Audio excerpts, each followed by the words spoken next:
Hello students, how are you. Thursday को बहुत बड़ी रैली बनी निफ्टी 50 में, लगभग 400-500 पॉइंट का मूव आया।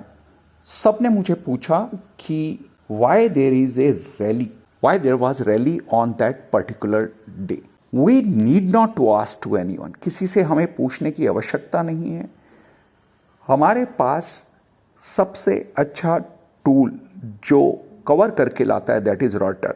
राइटर एक ऐसी एजेंसी है जो पूरे वर्ल्ड में हर तरफ अवेलेबल है और स्पेशली जो भी रिलेटेड इंफॉर्मेशन ऑफ इंडाइसेस या इक्विटी या कमोडिटीज या करेंसी, कुछ भी रिलेटेड न्यूज़ है तो वो बहुत फेयरली सबमिट करता है, तो we can depend on it. तो देख लेते हैं कि ये this is a chart of Nifty 50 on tradingview.com। आप अगर इसके बिल्कुल बॉटम पे करंट डेट पे जाते हैं तो देन यहां पर एक फ्लैश का साइन बना हुआ है in a circle. If you just click on it तो जो भी न्यूज रिलेटेड न्यूज है, कुछ भी जो निफ्टी के स्टॉक्स को इंपैक्ट कर सकती है, वो सब राइटर द्वारा ये कवर होती है and that is published on most of the financial websites. उसमें से एक वेबसाइट tradingview.com है जिसको मैंने अभी क्लिक किया। कहां पर मार्केट बंद हुआ है वो तो दिखाता ही है, लेकिन उसके बाद क्यों इतना ऊपर या नीचे बंद करता है तो उसकी भी इंफॉर्मेशन इस पे अवेलेबल होती है। जैसे इसने लिखा कि Nifty 50 surged nearly 29% this financial year, ending March 31st, powered by the booming economy and strong fund inflow. और इतना ही नहीं, वो रीजन देने के बाद he has presented the chart कि पिछले लगभग 18 साल में उसका क्या बिहेवियर रहा, 2006 में, 7 में, 4 में, 5 में, 20 इयर्स का डाटा। 2009 में there was a big fall, अभी 2020 में देयर वाज ए फॉल जब 26% निफ्टी गिरा। उसके बाद ऑन 2001 इट इंक्रीज बाय 71% और in 2024 in this financial year it surged by 28.61%।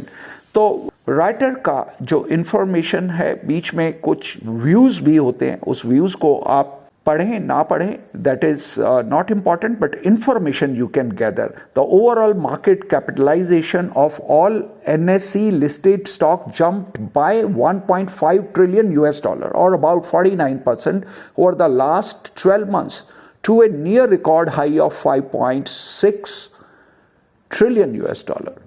Okay और उसके बाद इसने पीयर कंपेयर भी कर दिया 2024 का। नेस्टेक जो बढ़ा that was 34%, Nifty was 28.6%, S&P 500 27.72%, Sensex 24.8%, Dow Jones 19%, DAX 18%, CAC 12%, FTSE 4% and MSCI Asia ex Japan up by, I am saying ex Japan, that was up by 1.9%, right?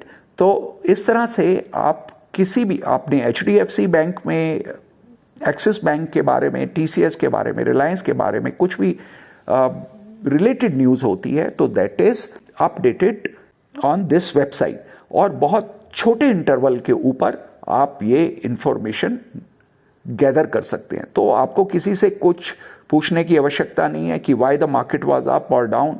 You can just click on the flash and you will be able to understand।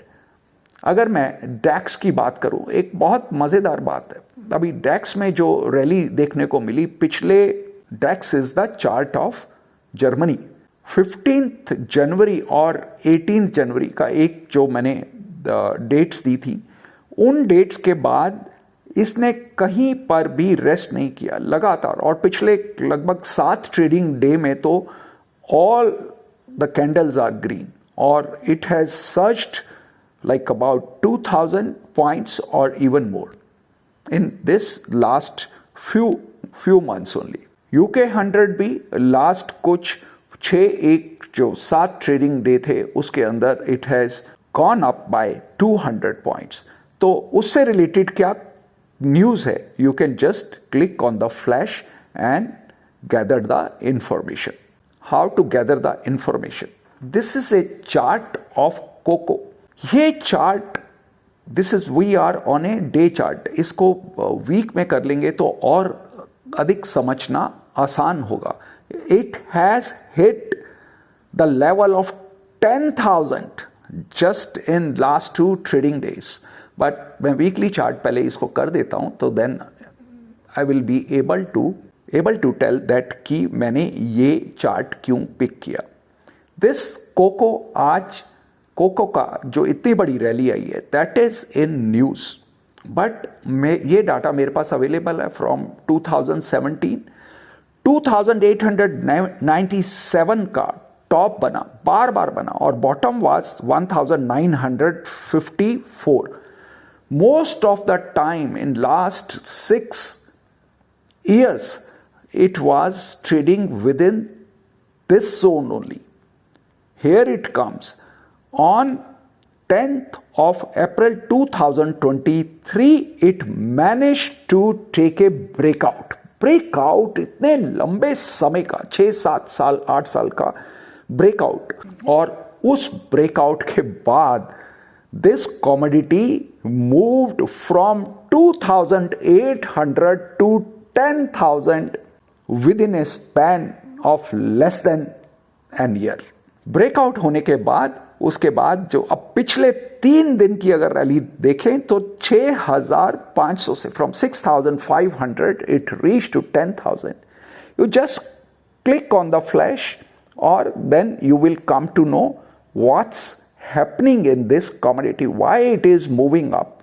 10,000 पे price पर ये रुक जाए, $10,000 पे ये रुक जाए, ये बहुत आश्चर्यजनक बात होगी. मैं समझता हूं जो भी चीज 90% पर रैली करती है, 90% एंगल से बढ़ती है, तो वो वहीं आकर गिरती है.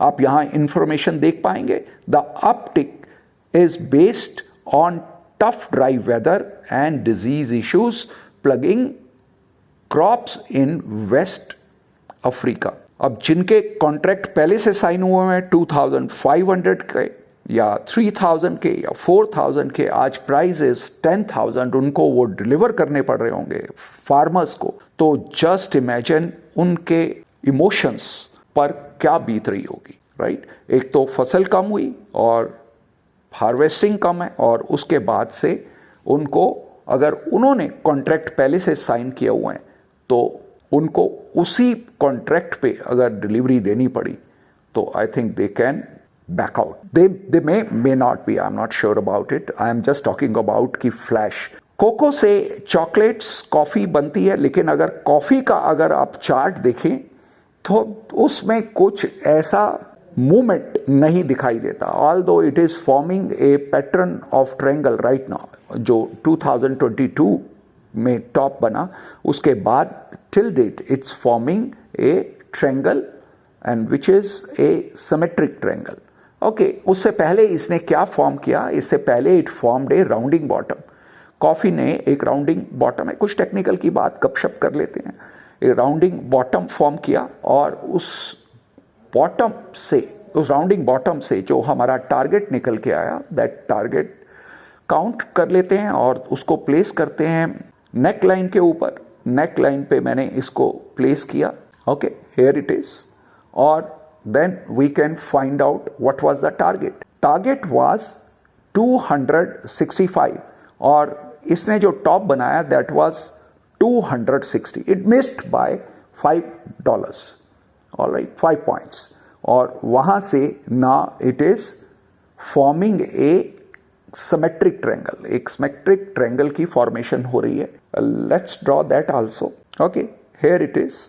मैंने जो हाईएस्ट हाई है उससे लोअर हाई है उसको प्लेस करते हुए I formed a trend line, और now I am drawing the triangle, और जो बॉटम बना उसको मैच करते हुए I have taken this chart. But main चीज क्या है कि फ्लैश जो बात कर रहा हूं मैं कि why that coffee is not moving उसका रॉ मटेरियल इतना बढ़ रहा है, तो उसके बाद भी उसके अंदर मूवमेंट क्यों नहीं आया? ओके, यू कैन विजिट कि there is a time dealer said that markets focus was turning to the mid crop in top grower Ivory Coast, which begins next week with a decline to about 4 lakh to 5 lakh ton expected, down from 6 lakh ton a year ago. Just click the flash and you will be able to gather the information. By the grace of God, weekly trading levels are ready and I am presenting over here. हमने अभी डेक्स का chart देखा और even UK United kingdom का भी chart देखा, UK 100 and डेक्स 40। तो इस समय जो लगभग 2024 में कुछ 2-3 महीने बीते हैं, तो उसके अंदर जो हेज फंड्स का एक्सपोजर है वो यूरोपियन इक्विटीज के जो स्टॉक्स हैं वहाँ पर बहुत अधिक फ्लो हो रहा है। By the last week of March ये देखने को पाया गया कि जो हेज फंड्स हैं उनका total exposure in Europe has gone even about 22%. It is 22.4% dot on March 21st. अगर मैं पहले की बात करूं before Covid, it was somewhere near to 21.4% और by the end of 2021 it reached somewhere near to 13%. वहाँ से जो टोटल हेज फंड्स का एक्सपोजर था यूरोप से बाहर निकलते हुए इट रीच टू 13% और वहाँ से अभी दोबारा बढ़ते हुए it has surpassed even the level of 2020, beginning of the 2020 जब it was near to 1.4%. Now it is 22.4%. So इस समय यूरोप के not all but most of the European countries जिनके ऊपर डेप्ट्स कम हैं और जिनके फाइनेंशियल कंडीशंस या फाइनेंशियल बैलेंस शीट जो उनकी है दैट इज राइट, वहाँ पर हेज फंड्स ने अपनी कुछ पोजीशंस बनाई है। और जो यूरोप के ऑलमोस्ट 11 सेक्टर हैं, 11 में से जो 8 सेक्टर्स हैं उसके अंदर एक अच्छी बढ़त देखने को मिली। कुछ 2-3 सेक्टर हैं जो नहीं उस तरह से जो नेट सेल पोजीशन पे रहे, बाकी 8 वाज नेट बाय। ओके, अभी हम आर्टिफिशियल इंटेलिजेंस की बात कर रहे हैं कि वो बहुत बड़ा एक्सपोजर डेवलप्ड कंट्रीज में और उससे कुछ comparatively come exposure in developing countries में देखने को मिलेगा। और अगर कहें आर्टिफिशियल इंटेलिजेंस का सबसे बड़ा यूज अगर कोई सेक्टर कर सकता है तो that can be pharma sector. Why I am saying so, आज भी अगर रिसर्च एंड डेवलपमेंट पे सबसे बड़ा एक्सपेंडिचर कहीं होता है वो साइंस टेक्नोलॉजी और फार्मास्यूटिकल कंपनीज द्वारा या ऑटो कंपनीज द्वारा। ये 3 ऐसे एरियाज हैं जहां पर रिसर्च एंड डेवलपमेंट के ऊपर काफ़ी एक्सपेंडिचर रहता है। और अगर आर्टिफिशियल इंटेलिजेंस को यूज कर जो समय कोई भी क्लिनिकल ड्रग्स का जो एक्सपेरिमेंट या टेस्ट किया जाता है उसमें लगभग अगर 5 साल लगते हैं, तो आर्टिफिशियल इंटेलिजेंस की मदद से अगर दैट कैन बी 1.5 ईयर, तो मैं समझता हूं तो एक big push can be in pharma sector. But वही कंपनी जो रिसर्च एंड डेवलपमेंट में दे बिलीव टू और they are in to spending. और आर्टिफिशियल इंटेलिजेंस जो स्पीड दे पाएगा वो ट्रांसलेट हो पाएगी कुछ एटलीस्ट क्रॉनिक डिजीजेस में, जो कैंसर है, फाइब्रोसिस है, एजिंग रिलेटेड डिजीज है या ऑब्सिटी है। इन सब में आर्टिफिशियल इंटेलिजेंस का रोल आने वाले कुछ 2-1 साल में और क्लैरिटी के साथ दिखाई देने लगेगा। If I have to tell what can be the next date जो हमें वॉच करना है, that is April 1st। It is exactly 31st of March, but उस दिन छुट्टी है तो we will be watchful on 1st of April and let's see how the things shape up in times to come. With these words, lots of love, blessings, happy trading, happy investing to all my students.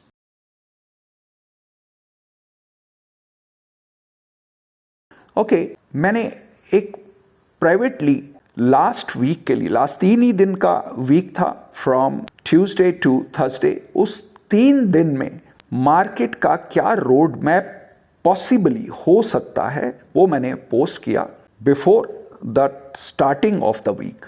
और last Thursday, last day of trading of this financial year, जो मैं guess किया that was कि market can go up by 3, 4, 500 points. मैंने guess किया it will up from 21,900 to 22,330।